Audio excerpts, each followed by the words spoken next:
दिल्लीतील आंदोलनासंदर्भातील एका पोलीस अधिकाऱ्याचा कथित एआय जनरेटेड व्हिडिओ सोशल मीडियावरती शेअर केल्याप्रकरणी काँग्रेसचे आमदार भाई जगताप यांच्या विरोधामध्ये सायबर पोलीस ठाण्यात गुन्हा दाखल करण्यात आलाय।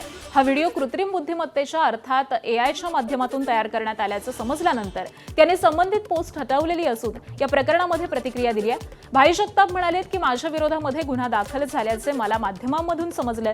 संबंधित व्हिडिओ एआय जनरेटेड असल्याचं लक्षात येताच मी तो तातडीने डिलीट केला। या व्हिडिओमुळे कोणाच्या भावना दुखावल्या असतील तर मी दिलगिरी व्यक्त करतो असं भाई जगताप म्हणाले। जेव्हा माझ्या हे लक्षात आलं की हे एआय जनरेटेड आहे तो आम्ही डिलीट सुद्धा केला।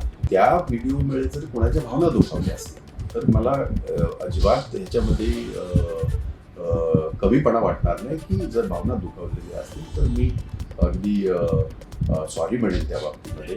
मी त्या टेक्निकॅलिटीमध्ये जाणार नाही। नक्कीच आपल्या कायद्याच्या चौकटीत राहून त्याचं जे काही उत्तर द्यायचं आहे की माझ्याकडे ती नोटीस आल्याच्या नंतर ते तर मी देईनच देईन। एबीपी माझा, उघडा डोळे बघा नीट।